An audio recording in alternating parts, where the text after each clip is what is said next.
আসসালামু আলাইকুম। সম্মানিত শ্রোতাবৃন্দ, সবাইকে অনেক অনেক প্রীতি ও শুভেচ্ছা জানিয়ে শুরু করছি বইপড়ির নিয়মিত আয়োজনটি। আমাদের আজকের আয়োজনে থাকছে অরক্ষিত স্বাধীনতায় পরাধীনতার শেষ পর্বটি। অধ্যায়টি হচ্ছে আওয়ামী লীগের 4 রাষ্ট্রীয় মূলনীতির উৎস। শুরু করছি। 1970 সনের নির্বাচন অনুষ্ঠিত হলো 6 দফার ভিত্তিতে। এই 6 দফার মধ্যে আওয়ামী লীগ গৃহীত 4 রাষ্ট্রীয় মূলনীতির একটির উল্লেখ ছিল না।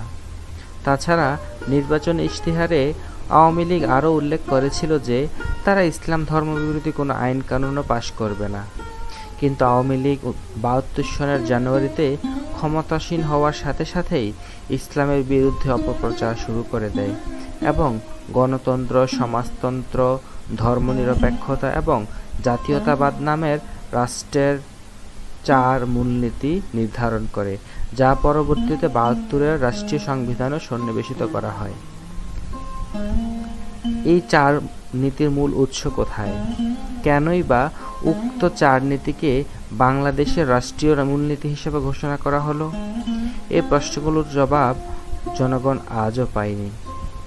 যে আওয়ামী লীগ 70 নির্বাচনে অঙ্গীকারাবদ্ধ ছিল কোরআন সুন্নাহ পরিপন্থী কোনো আইন পাশ না করার পক্ষে, সে আওয়ামী লীগই ভারত থেকে প্রবাসী বাংলাদেশ সরকার গুটিয়ে নিয়ে ক্ষমতার মসনদে বসার সাথে সাথে অঙ্গীকার ভঙ্গ করল কেন? স্বেচ্ছাচারী পাকিস্তানি সেনাবাহিনীর বিরুদ্ধে মুক্তিযুদ্ধ করেও আওয়ামী লীগ নেতৃত্ব স্বেচ্ছাচার মুক্ত হতে পারল না। দেশের জনমতের কোনরূপ তোয়াক্কা না করেই রাষ্ট্রীয় মূলনীতির মতো গুরুত্বপূর্ণ বিষয়টি আওয়ামী লীগ নেতৃত্ব জনগণের উপর জবরদস্তিভাবেই চাপিয়ে দিল। আওয়ামী লীগ শাসনকালের বিশ্বাসঘাতকতার আনুষ্ঠানিক স্বাক্ষর এখান থেকেই শুরু। বিষয়টি খতিয়ে দেখতে গেলে 70 নির্বাচনের কথায় ফিরে যেতে হয়। 70 নির্বাচন ছিল পাকিস্তান কাঠামোর আওতায় অনুষ্ঠিত নির্বাচন। আওয়ামী লীগের নির্বাচিত সংসদ সদস্যরা জনগণের ম্যান্ডেট লাভ করেছিল পাকিস্তানের অধীনে, নতুন রাষ্ট্র বাংলাদেশের অধীনে নয়। সুতরাং 72-এর আওয়ামী লীগ কর্তৃক সংবিধান প্রধান নীতিগত দিক দিয়ে মোটেই বৈধ ছিল না। সমগ্র জনগণের স্বতঃস্ফূর্ত অংশগ্রহণের মধ্য দিয়ে মুক্তিযুদ্ধ সংগঠিত হয়। অমন একটি রক্তক্ষয়ী মুক্তিযুদ্ধের মধ্য দিয়ে জন্ম নেয় নতুন রাষ্ট্র বাংলাদেশ। এখানে আরও উল্লেখযোগ্য যে 70-এর নির্বাচনে আওয়ামী লীগের শাসক সপক্ষে যারা ভোট প্রদান করেনি, তারাও দেশমাতৃকার মুক্তির লড়াইয়ে শরিক হয়েছেন। মুক্তিযুদ্ধে শরিক হয়েছিল আওয়ামী লীগ বিরোধী অথবা আওয়ামী লীগ বহির্ভূত বিভিন্ন সামাজিক এবং রাজনৈতিক শক্তিসমূহ। এই অংশগ্রহণের মধ্য দিয়ে মুক্তিযুদ্ধ জাতীয় রূপ ধারণ করেছিল। কিন্তু যুদ্ধোত্তরকালে আওয়ামী লীগ চরম সংকীর্ণতার পরিচয় দেয় এবং মুক্তিযুদ্ধের জাতীয় রূপকে দলীয় রূপ প্রদানের জন্য বিভিন্নমুখী ষড়যন্ত্রের আশ্রয় নেয়, যার ফলে মুক্তিযুদ্ধে অংশগ্রহণকারী আওয়ামী লীগ বহির্ভূত সকল শক্তি হতোদ্যম হয়ে পড়ে এবং তারা তাদের নবতর আশা আকাঙ্ক্ষার বাস্তবায়ন করার সুযোগ থেকে প্রায় সম্পূর্ণভাবে বঞ্চিত হয়। যুদ্ধোত্তর বিধ্বস্ত বাংলাদেশে যখন জাতীয় ঐক্যের সর্বাধিক প্রয়োজন ছিল, ঠিক সেই সময়ই আওয়ামী লীগ একলা চলার নীতি অনুসরণ করার মধ্য দিয়ে জনমত এবং জনগণের আশা আকাঙ্ক্ষা পদদলিত করে চলতে থাকে। এইসব কারণে আওয়ামী লীগের জনপ্রিয়তা রাতারাতি ভাটা দেখা দেয়। আওয়ামী লীগের যুদ্ধকালীন দুর্নীতি এবং ব্যর্থতাও এবং যুদ্ধোত্তর বাংলাদেশে জনগণের উপর স্বৈরতান্ত্রিক নির্যাতন জনগণ থেকে আওয়ামী লীগকে বিচ্ছিন্ন করার উপসর্গ সৃষ্টি করে। বস্তুত সেই ভয়ে ভীত আওয়ামী লীগ 72-এর জনগণের ম্যান্ডেট নেওয়ার চিন্তা থেকে বিরত থাকে, অথচ সংবিধান রচনার পূর্বেই জনগণের তরফ থেকে নতুন ম্যান্ডেট লাভ করা ছিল অত্যাবশ্যকীয়। অতএব একথা নির্দ্বিধায় বলা চলে যে 72-এর আওয়ামী লীগের এমন কোনো বৈধ অধিকার ছিল না যাতে করে তারা দেশ ও জাতির উপর একটি মন গড়া সংবিধান আরোপ করতে পারে। তবুও তারা তা জবরদস্তি করেছে। দেশের জনগণের চিৎকার প্রতিবাদ কোনো কাজেই আসেনি। এটা তাদের দুঃসাহস কিংবা ঔদ্ধত্য ছিল না। আওয়ামী লীগের এই আচরণ ছিল অনুগত তল্পিবাহকের প্রভুর আদেশ নির্দেশ পালন করার বাধ্যতা বা ব্যস্ততা। কারণ এ কথা সর্বজন বিদিত যে বাংলাদেশের ৭২-এর সংবিধান প্রণেতা স্বয়ং দিল্লির শাসক চক্র। ৭২-এর সংবিধানের উৎস তাই বাংলাদেশের জনগণের নয়, সম্প্রসারণবাদী এবং সাম্প্রদায়িক ভারতীয় শাসক চক্রই হচ্ছে মূল উৎস। এভাবেই যুদ্ধোত্তর বিধ্বস্ত বাংলাদেশের কোটি কোটি বুভুক্ষু মানুষের জন্য অন্ন বস্ত্রের পূর্বেই রাষ্ট্রীয় মূলনীতি মাথায় চেপে বসে। এই ৪ মূলনীতির আরোপ করার মধ্য দিয়ে দিল্লির কর্তারা তাদের মূল লক্ষ্য স্থির করে রেখেছে কেবল। কারণ ভারতীয় সংবিধানও ৪ মূলনীতির ব্যতিক্রম নয়। তাই বাংলাদেশের সংবিধানে গণতন্ত্র, সমাজতন্ত্র, ধর্মনিরপেক্ষতা এবং জাতীয়তাবাদ সন্নিবেশিত করার মধ্য দিয়ে বাংলাদেশকে মূলত ভারতেরই একটি অঙ্গরাজ্য হিসেবে সূক্ষ্মভাবে চিহ্নিত করা হয়েছে এবং নীতির গোপন সূত্রে বেঁধে দেওয়া হয়েছে। কারণ এই যুগে তো আর দেশ দখল করে রেখে অঙ্গরাজ্যে পরিণত করা হয় না, তথাকথিত নীতির জালেই পেঁচিয়ে রাখা হয় কোনো দেশকে। শক্তিশালী দেশসমূহ দুর্বল দেশ ও জাতিকে বিভিন্ন চুক্তি এবং শর্তে আবদ্ধ করে রাখে। বাংলাদেশের মুক্তিযুদ্ধে ভারতীয় সেনাবাহিনীর সক্রিয় অংশগ্রহণের উদ্দেশ্যই ছিল বাংলাদেশকে এমন কিছু দাসত্বমূলক চুক্তি এবং শর্তের মধ্যে বন্দী করে রাখা। ৭২-এর সংবিধান সেই সকল দাসত্বমূলক চুক্তির মধ্যে একটি এবং অন্যতম শর্ত। এবার তাহলে দেখা যাক ৭২-এর প্রণীত সংবিধানের ৪ মূলনীতি বাংলাদেশের বাস্তবতার সাথে কতখানি সঙ্গতিপূর্ণ। প্রথমে গণতন্ত্র। এখানে সংসদীয় গণতন্ত্রের কথাই বলা হয়েছে। পশ্চিমা ধাঁচের এই সংসদীয় গণতন্ত্র বাংলাদেশের বাস্তবতার মুখে কেবল অচলই নয়, স্বৈরতান্ত্রিকও বটে। সংসদীয় গণতন্ত্র পুঁজিবাদের রাজনৈতিক স্লোগান। এই সংসদীয় গণতন্ত্র পুঁজিবাদ প্রবর্তিত আমলাতান্ত্রিক প্রশাসনিক কাঠামোকে বহাল তবিয়তে টিকিয়ে রাখার মূলমন্ত্র। শোষণ, জুলুম ভিত্তিক সমাজ কাঠামোই হচ্ছে পুঁজিবাদের ভিত্তি। সম্পদের ব্যক্তি মালিকানায় বিশ্বাসী পুঁজিবাদ তার চরিত্রগত শোষণ জুলুম অব্যাহত রাখার স্বার্থে প্রবর্তন করেছে আমলাতান্ত্রিক প্রশাসনিক কাঠামো। এই শোষণমুখী আমলাতান্ত্রিক প্রশাসনিক কাঠামোয় যাতে কেউ কোনোরূপ অনিষ্ট সাধন না করতে পারে তার জন্য সংসদীয় গণতন্ত্র একটি মোক্ষম ফাঁদ সৃষ্টি করেছে, যার নাম সংসদীয় নির্বাচন। সংসদীয় নির্বাচনের কাজই হচ্ছে আমলাতান্ত্রিক প্রশাসনিক কাঠামোকে নিউ লিজ অফ লাইফ প্রদান করা, অর্থাৎ নির্বাচন অনুষ্ঠানের মধ্য দিয়ে আমলাতান্ত্রিক নতুন জীবন দান করা। এভাবেই সংসদীয় গণতন্ত্র সংসদীয় নির্বাচনের মধ্য দিয়ে পুঁজিবাদ ভিত্তিক শাসন জুলুমমুখী আমলাতান্ত্রিক প্রশাসনিক কাঠামোকে ধারাবাহিকভাবে টিকিয়ে রাখে। অন্য কথায় সংসদীয় গণতন্ত্র পুঁজিবাদী শোষণ শাসনের ভিতকেই কেবল টিকিয়ে রাখে না, উত্তরোত্তর মজবুত করে তোলে।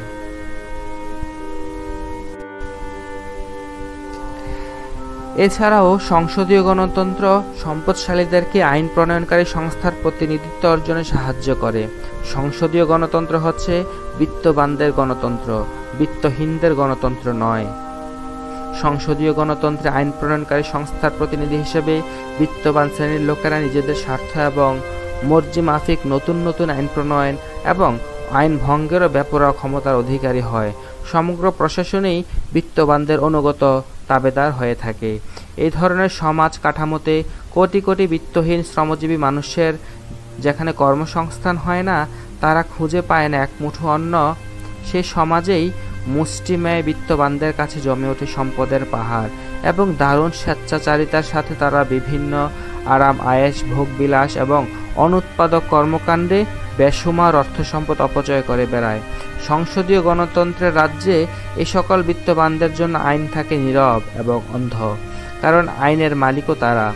সংসদীয় গণতন্ত্র এমন একটি মনোহরিণী ডাইনি যা মধ্যবিত্ত, নিম্ন মধ্যবিত্ত এবং বিত্তহীনদেরকে সংসদীয় নির্বাচনের রঙিন ফানুস উড়িয়ে রাষ্ট্রীয় ক্ষমতা দখল এবং শেয়ার করার জন্য অব্যাহতভাবে প্রলুব্ধ করে বেড়ায়।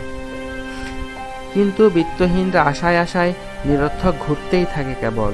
মরুভূমির ক্লান্ত পথিকের ন্যায় বিত্তহীনরাও সংসদীয় গণতন্ত্র নামক মরীচিকাটির পেছনে ছুটতেই থাকে। গণতন্ত্র বিত্তহীনদের কাছে ধরা দেয় না।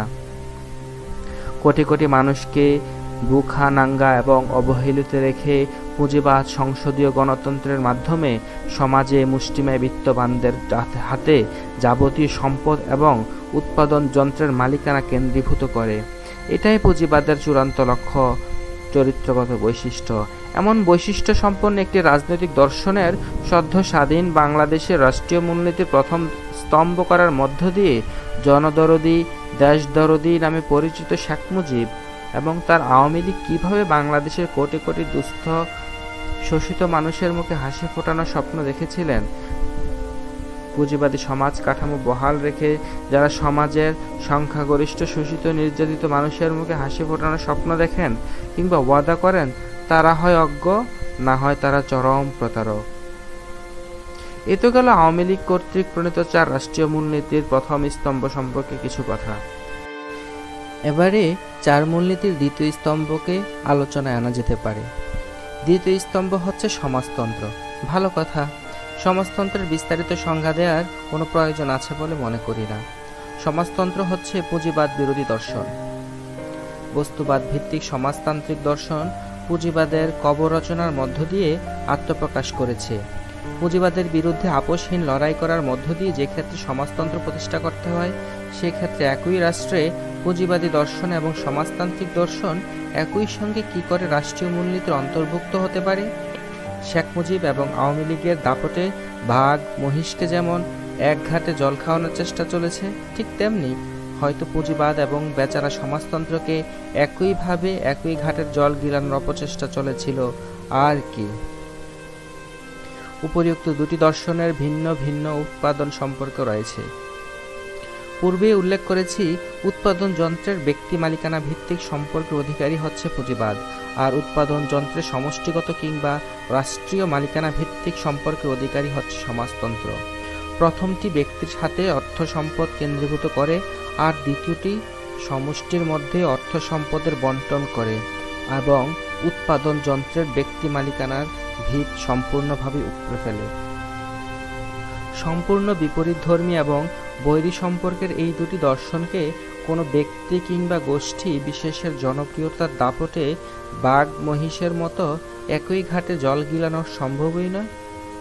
কিন্তু কেউ যদি তা সম্ভবে পরিণত করার প্রয়াসও চালায়, তাহলে অবশেষে একই ঘটনার অবতারণা ঘটবে যা মুজিবকে কেন্দ্র করে ঘটেছে 15ই আগস্ট 1975 সনে।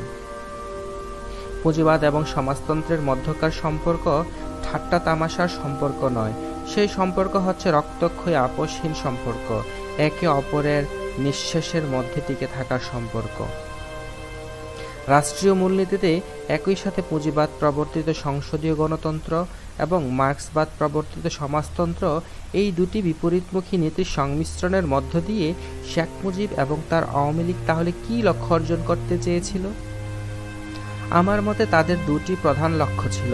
প্রথমত, সংসদীয় গণতন্ত্রের নামে রাতারাতি একটি বিত্তবান গোষ্ঠী সৃষ্টি করার মধ্য দিয়ে রাষ্ট্রীয় ক্ষমতা সেই নির্দিষ্ট গোষ্ঠীর মধ্যে কেন্দ্রীভূত করে রাখা, আর দ্বিতীয়টি হচ্ছে সংসদীয় গণতন্ত্রের অধীনে কোটি কোটি বুখানাঙ্গা মানুষ এবং শিক্ষিত বেকার যুবক শ্রেণী ক্রমশ লাঞ্ছনা বঞ্চনার কষাঘাতে বিদ্রোহী হয়ে ওঠে, যাতে সমাজতান্ত্রিক সমাজ ব্যবস্থা প্রতিষ্ঠা করার দাবিতে সশস্ত্র বিপ্লবের পথে দাবিত না হতে পারে। সেজন্য কেবল প্রতারণার খাতিরেই রাষ্ট্রীয় মূলনীতিতে সমাজতন্ত্রকে একটি স্তম্ভ হিসেবে আখ্যায়িত করা হয়েছিল। এটা নিছক আনুষ্ঠানিকতা মাত্র, সমাজতন্ত্র দিয়ে সমাজতন্ত্র ঠেকানোর পুরনো অপকৌশল। 4 রাষ্ট্রীয় মূলনীতির সঙ্গে সমাজতন্ত্র জুড়ে দিলে আওয়ামী লীগ নেতৃত্ব তাৎক্ষণিক ফায়দা বেশ লুটে নিয়েছে পাকিস্তানি পুঁজিপতি এবং কিছু কিছু উঠতি বাঙালির পুঁজিপতির দ্বারা প্রতিষ্ঠিত শিল্প কলকারখানাগুলোকে বিনা পরিকল্পনায় রাতারাতি রাষ্ট্রীয়করণ করার মধ্য দিয়ে আওয়ামী লীগ এবং তার অঙ্গ সংগঠন সমূহ মূলত বেপরোয়া লুটতরাজ করার সুবর্ণ সুযোগ লাভ করেছিল। রাষ্ট্রীয়করণ করার নামে আওয়ামী লীগ ঘেঁষা ব্যক্তিকরণ ও গোষ্ঠীকরণ করা হয়েছিল। শিল্প কলকারখানা সমূহের লুটতরাজের প্রতিযোগিতা বর্বর চেঙ্গিস হালাকু খানদেরকেও হার মানিয়েছে। শাসক কর্তৃক নিজ দেশের এবং জাতির সম্পদ বেপরোয়া লুণ্ঠনের দৃশ্য জাতি এই সর্বপ্রথম প্রত্যক্ষ করল। এখানে যে বিষয়টি অত্যন্ত বিস্ময়কর তা হচ্ছে পুঁজিবাদী ভারত বাংলাদেশের জনগণের জন্য সমাজতন্ত্র উপহার দেবে এমন একটি দুরাশা আওয়ামী লীগ নেতৃত্ব করলই বা কি করে? আদৌ কি তারা তা করেছে? না করলেও ভারত থেকে প্রবাসী বাংলাদেশ সরকার গুটিয়ে আনার সময় সমাজতন্ত্রের নামাবলী জড়িয়ে তো তারা এসেছে বাংলাদেশের মসনদে। এত রইল রাষ্ট্রীয় মূলনীতির দ্বিতীয় স্তরের কিছু কথাবার্তা। এবারে তৃতীয় স্তম্ভটির কিছু রহস্য উদ্ঘাটন করা যাক। আওয়ামী লীগের 4 রাষ্ট্রীয় মূলনীতির দ্বিতীয় স্তম্ভ হচ্ছে ধর্মনিরপেক্ষতাবাদ। গভীর ধর্মীয় আবেগ অনুভূতি সম্পন্ন বাংলাদেশের জনগণের উপর ধর্মনিরপেক্ষতাবাদ আরোপ করার বিষয়টিকে মোটেই হালকা করে দেখার কোনোভাবে অবকাশ নেই। প্রতিবেশী রাষ্ট্র ভারত বাংলাদেশের জনগণের গভীর ধর্মীয় আবেগ অনুভূতি সম্পর্কে সম্পূর্ণ ওয়াকিবহাল থাকা সত্ত্বেও বাংলাদেশের উপর ধর্মনিরপেক্ষতাবাদ চাপিয়ে দেওয়ার মতো এতবিধ একটি ভুল পদক্ষেপ নিতে গেল কোন সাহসে? ভারতেরই অনুগত তাবেদার আওয়ামী লীগ সরকারের মাথায় এত বড় একটা ভুলের বোঝা চাপিয়ে দিয়ে ভারত কি এভাবে আওয়ামী লীগেরই রাতারাতি ধ্বংস কামনা করেছিল?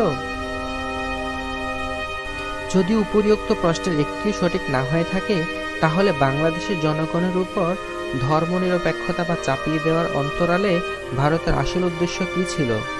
বাংলাদেশের জনগণ কেবল ধর্মপ্রাণীই নয়, এ মাটির শতকরা 90% অধিক জনগণ পবিত্র ইসলাম ধর্মের অনুসারী। সংখ্যাগরিষ্ঠ এই বিশাল জনগোষ্ঠীর কাছে পবিত্র ইসলাম একটি সার্বিক জীবন সত্তা, কেবল একটি গতানুগতিক ধর্ম নয়। ইসলাম ভিত্তিক গড়ে ওঠা এই সার্বিক জীবন সত্তাবোধকে রক্ষা করার জন্য এদেশের এই সংখ্যাগরিষ্ঠ জনগণ অকাতরে জীবন বিলিয়ে দিতেও কুণ্ঠাবোধ করে না। প্রতিবেশী ভারত এই ইতিহাস সম্পর্কে অজ্ঞ থাকার কোনো কারণই নেই। এত কিছু অবগতির পরেও ভারত আজ্ঞাবহ আওয়ামী লীগকে বাধ্য করেছে ধর্মনিরপেক্ষতার ধ্বজা বহন করতে। এর স্পষ্ট জবাব হচ্ছে, ভারত মোটেই ভুল করেনি। আওয়ামী লীগের উপর ধর্মনিরপেক্ষতা চাপিয়ে দিয়ে ভারত আওয়ামী লীগেরও সর্বনাশ কামনা করেনি। ভারতের হিসাবে বিন্দুমাত্র ভুল নেই। আধ্যাত্মিকতার দিক দিয়ে সমগ্র ভারতীয় উপমহাদেশে ভারতের প্রধান শত্রুকে ভারত চিহ্নিত করতে মোটেও ভুল করেনি। দর্শনগতভাবে মার্ক্সবাদ ভিত্তিক সমাজতন্ত্রও তাদের শত্রু, কিন্তু সেই শত্রু তেমন জোরালো নয়। সেই শত্রু আধ্যাত্মিকতার দিক দিয়ে শূন্য এবং রাজনৈতিকভাবে দুর্বল। ভারতীয় পুঁজিবাদের দাপট এবং ভারতীয় আধ্যাত্মিকতা এবং নৈতিকতার জোর দিয়ে তারা সমাজতন্ত্র নামক শত্রুটির শ্বাসরুদ্ধ করে রাখতে সক্ষম হবে। কিন্তু যে শত্রুটির ভয়ে তারা প্রকম্পিত, তাকে তো পুঁজিবাদ কিংবা পৌত্তলিকতাবাদ ভিত্তিক ঠুনকো আধ্যাত্মিকতার জোরে কোনো ক্রমেই বশ করা যাবে না। তৌহিদবাদ ভিত্তিক পবিত্র ইসলামই হচ্ছে ভারতের প্রধানতম ভীতি। ইসলামের ঐতিহ্যবাহী নীতি নৈতিকতা, ধর্মীয় আবেগ অনুভূতি, মূল্যবোধ এবং আশ্চর্যজনক আধ্যাত্মিকতার সম্মুখে ভারত যে কোনো সময় নিরুপায় হতে বাধ্য হবে, সে তত্ত্ব ও রহস্য আমরা অনুভব করতে সক্ষম না হলেও হিন্দু ব্রাহ্মণ্যবাদের ধারক বাহক ভারতীয় শাসক চক্রের মোটেও অজানা নয়। বিশাল ভারতের বিভিন্ন সংকটের মধ্যে সাংস্কৃতিক সংকট হচ্ছে একটি অন্যতম প্রধান সংকট। জাতীয় এবং আন্তর্জাতিক ক্ষেত্রে ভারত নীতিগতভাবে ধর্মনিরপেক্ষতাবাদ প্রচার করলেও ভারতীয় সমাজ জীবনের বুনট এখনও হিন্দু ব্রাহ্মণ্যবাদের অভিশপ্ত বর্ণ বৈষম্যের প্রভাবমুক্ত মোটেও নয়।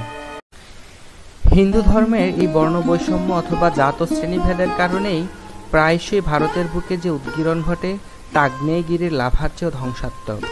এই ধরনের উদ্গীরণ ভারতীয় জীবনের অর্থনৈতিক এবং সাংস্কৃতিক ছক তছনছ করে দেয়। ভারতের ৭৫ কোটি জনগণের সংখ্যাগরিষ্ঠ মানুষ হিন্দু ধর্মাবলম্বী হওয়া সত্ত্বেও ভারত হিন্দু ধর্মকে রাষ্ট্রীয় ধর্ম হিসাবে ঘোষণা না করে ধর্মনিরপেক্ষতাবাদ অবলম্বন করতে বাধ্য হলো কেন? কারণটা সহজ। সংখ্যাগরিষ্ঠ হিন্দু ধর্মাবলম্বীদের চাপের মুখে ভারতকে যদি ১৯৪৭ সালে হিন্দু রাষ্ট্র হিসাবে ঘোষণা করা হতো, তাহলে তাতে আপত্তির কিছুই থাকতো না, কিংবা ভারতে বসবাসরত ভিন্ন ধর্মাবলম্বীদের তেমন কিছু করারও থাকতো না।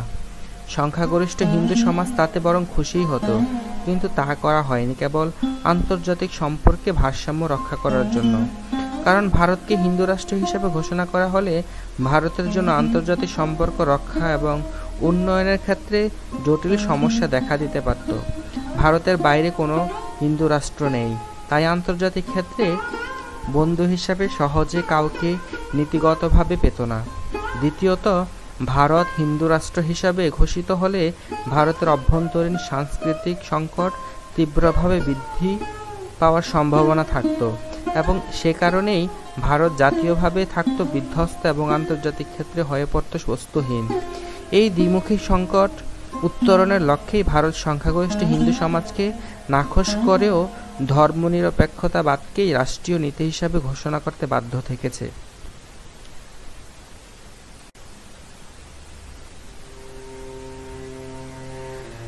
ভারতীয় শাসক চক্র একথা ভালো করে জানে যে হিন্দু ব্রাহ্মণ্যবাদের জাত শ্রেণীভেদের বিষভাষ্প কেবল তথাকথিত ধর্মনিরপেক্ষতাবাদ ঘোষণার প্রলেপ দিয়ে মুছে ফেলা যাবে না। তবু তো ভাজ্যত চক্ষুজ্জা থেকে কিছুটা হলেও নিস্তার পাওয়া গেল। দেশের অভ্যন্তরে হিন্দু ধর্মের জাত শ্রেণীভেদের অনলে দেশ ও জাতি ঝুলতে থাক। আন্তর্জাতিক ক্ষেত্রে ধর্মনিরপেক্ষতাবাদের আনুষ্ঠানিক লেবাস দিয়ে বন্ধু সন্ধানে তো কোনো ব্যাগ পেতে হবে না। ভারতের ধর্মনিরপেক্ষ হওয়ার মূল ব্যাপারটা এখানেই। তবে ধর্মনিরপেক্ষতার আড়ালে ভারত যে একটি সাম্প্রদায়িক হিন্দু রাষ্ট্র, এই সত্য আজ বিশ্বের কার না জানা। এই হিন্দু ভারত হিন্দু ধর্মের জাত শ্রেণীভেদের বিপরীতে ইসলামী সাম্যবাদকে জমের মতোই ভয় পায়। ভয় তো পাওয়ারই কথা, কারণ জাত শ্রেণীভেদের কঠিন অভিশাপের বিরুদ্ধে নির্যাতিত মানুষ বিদ্রোহ যে একদিন করবেই তা ধ্রুব সত্য, এবং ইসলামের সাম্যবাদী নীতির ভারতের নির্যাতিত মানব গোষ্ঠীকে আকস্মিকভাবে ইসলামের পতাকা তলে সমবেত করতে পারে। বাংলাদেশের 11 কোটি জনগোষ্ঠীর মধ্যে 10 কোটি হচ্ছে ইসলাম ধর্মের অনুসারী। তাছাড়া বাংলাদেশের বিস্ময়কর শান্তিপূর্ণ সহাবস্থানের দৃষ্টান্ত বিদ্যমান। বাংলাদেশের মাটিতে সাম্প্রদায়িকতা নেই বলেই অন্যান্য ধর্মাবলম্বীরা কখনোই নির্যাতিত কিংবা সামাজিকভাবে সংকটাপন্নও হচ্ছে না। তেমন একটা কিছু হলেও না হয় আধিপত্যবাদী ভারতীয় চক্র বাংলাদেশের উপর সরাসরি কর্তৃত্ব প্রতিষ্ঠা করার একটা সুযোগ লাভ করত। তেমন তো কোনো সুযোগ নেই, কিন্তু বাংলাদেশের উপর ভারতের কর্তৃত্ব কোনো না কোনো উপায় তো প্রতিষ্ঠা করতে হবেই। বাংলাদেশের উপরে সাংস্কৃতিক এবং অর্থনৈতিক কর্তৃত্ব প্রতিষ্ঠা করতে সক্ষম হলে সামরিক কর্তৃত্ব স্থাপনের তেমন কোনো প্রয়োজন পড়বে না। সাংস্কৃতিক এবং অর্থনৈতিক কর্তৃত্ব প্রতিষ্ঠা করার মধ্য দিয়ে ভারতের রাজনৈতিক কর্তৃত্ব বাংলাদেশের উপর অটোমেটিক প্রতিষ্ঠা লাভ করে যাবে। বাংলাদেশের মূল সংস্কৃতি হচ্ছে ইসলাম ভিত্তিক, কারণ ইসলামই হচ্ছে শতকরা 90% জনগণের ধর্ম, এবং এই ধর্মকে কেন্দ্র করে গড়ে উঠেছে বাংলাদেশের মানুষের সাংস্কৃতিক জীবন। তাই ইসলাম ধর্মের গভীর আবেগ অনুভূতির শিকড় থেকে সংখ্যাগরিষ্ঠ মুসলিম জনগণকে বিচ্ছিন্ন করতে হলে প্রয়োজন এমন একটি দর্শন যা মানুষকে ইসলাম ধর্মের কঠিন অনুশাসন মেনে চলার পথে নিরুৎসাহিত করে তুলবে। অপরদিকে তরুণ যুবক শ্রেণীকে প্রলুব্ধ করবে এক বাঁধনহারা জীবনযাপনের ফাঁদে পা দিতে।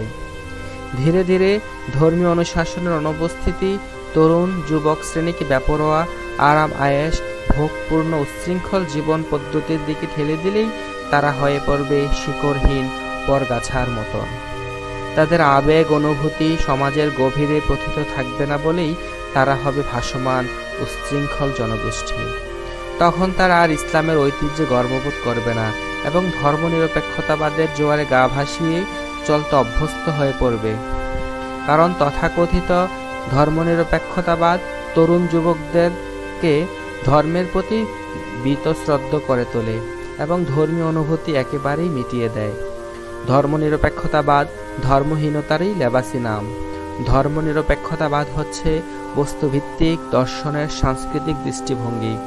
এই দৃষ্টিভঙ্গি চূড়ান্তভাবেই বস্তুকেন্দ্রিক এবং অধিবিদ্যামুক্ত। এই দৃষ্টিভঙ্গির আওতায় স্রষ্টা কিংবা পারলৌকিক কোনো শক্তির কোনো স্থান নেই, সুতরাং ধর্মেরও কোনো স্থান নেই। মুসলিম তরুণ যুব গোষ্ঠী এই নাস্তিক্যবাদী তত্ত্বে প্রভাবিত হলে তারা স্বেচ্ছায় ইসলাম বিদ্বেষী হয়ে উঠবে, এবং তাহলেই ভারতীয় শাসক চক্রের গোপন স্বপ্ন বাস্তবায়িত হয়ে যায়, অর্থাৎ বাংলাদেশের উপর ভারতীয় সাংস্কৃতিক কর্তৃত্ব প্রতিষ্ঠা লাভ করে। ধর্মনিরপেক্ষতাবাদী হচ্ছে ইসলামের বিরুদ্ধে একটি সুকৌশল ঠান্ডা যুদ্ধ। ভারত তাই বাংলাদেশের রাষ্ট্রীয় মূলনীতিতে ধর্মনিরপেক্ষতাবাদ জুড়ে দিয়ে মোটেও ভুল করেনি, অথবা নিছক লক্ষ্যহীনভাবেই ধর্মনিরপেক্ষতাবাদ জুড়ে দেয়নি। এ তো গেল বাংলাদেশের রাষ্ট্রীয় 4 মূলনীতির তৃতীয় স্তম্ভ সম্পর্কে সংক্ষিপ্ত আলোচনা। সর্বশেষে আসে জাতীয়তাবাদ প্রসঙ্গ।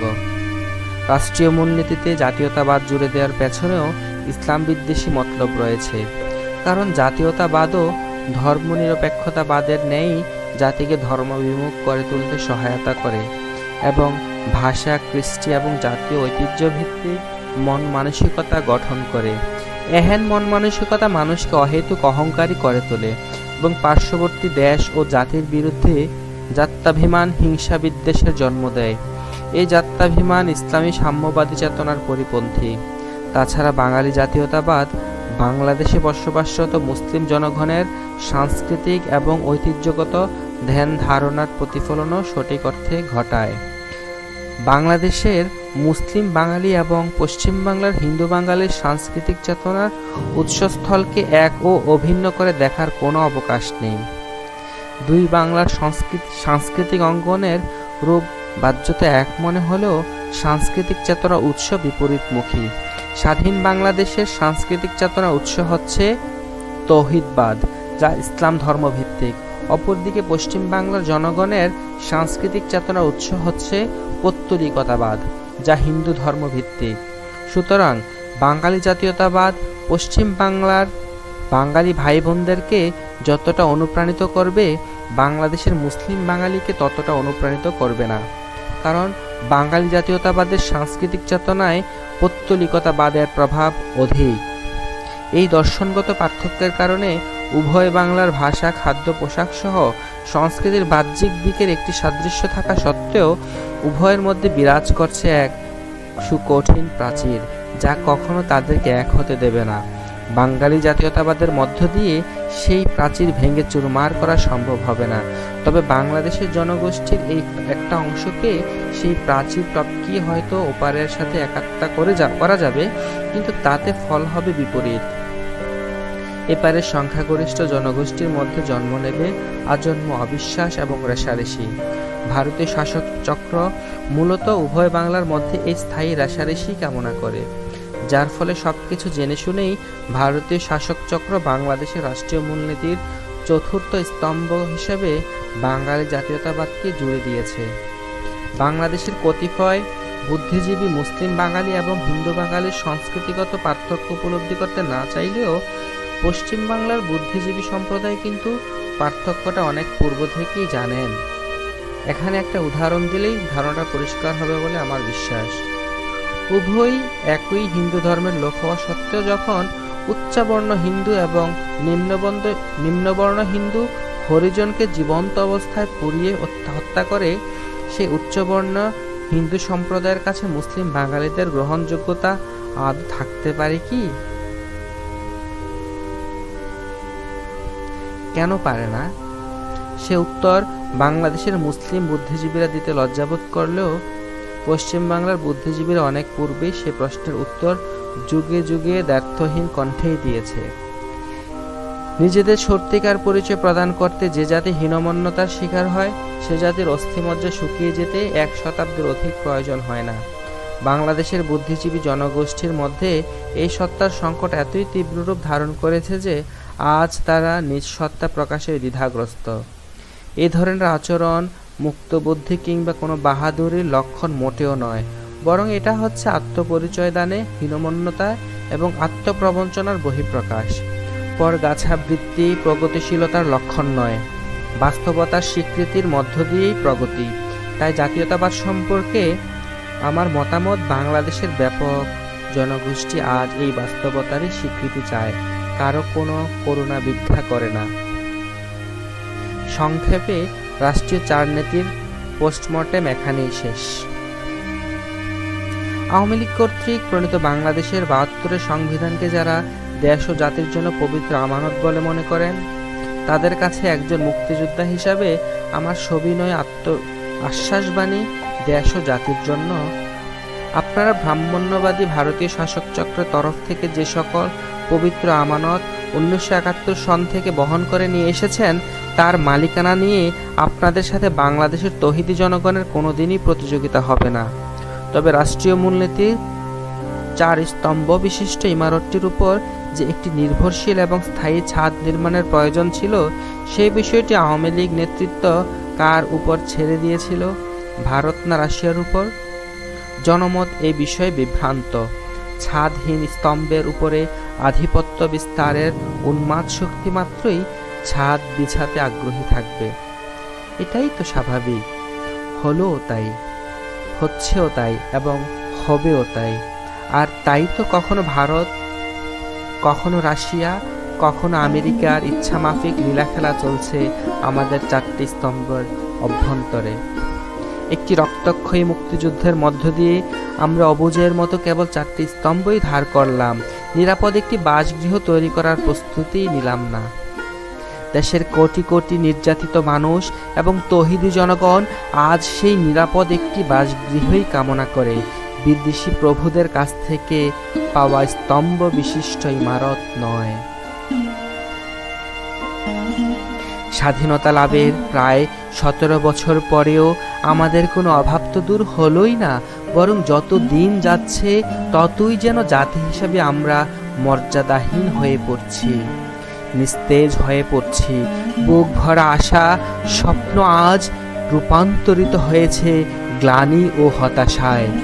সম্মান, জাতীয়তাবোধ, মর্যাদাবোধ, সামাজিক ও মানবিক মূল্যবোধ, এই সব কিছুই যেন বিধ্বস্ত। এক কথায় বিবেক আজ বিভ্রান্ত। সুবিধাবাদ এবং অযোগ্যতার মহড়ায় গোটা জাতি আজ নীরব, নিশ্চল, অসহায় জিম্মি। এর মধ্য দিয়ে শেষ হলো আমাদের প্রথম যাত্রা, অরক্ষিত স্বাধীনতাই পরাধীনতা। আমাদের মুক্তিযুদ্ধের সেই বীর সাহসী যোদ্ধা মেজর মোহাম্মদ আব্দুল জলিলের এই বইটি আমাদের যুগে যুগে অনুপ্রাণিত করবে, এই বিশ্বাস রেখেই শেষ করলাম। ধন্যবাদ সবাইকে। Thanks for watching and listening our videos. Do like, comment and share this video. Please do subscribe our channel. Thank you again for being with us. Assalamu alaikum.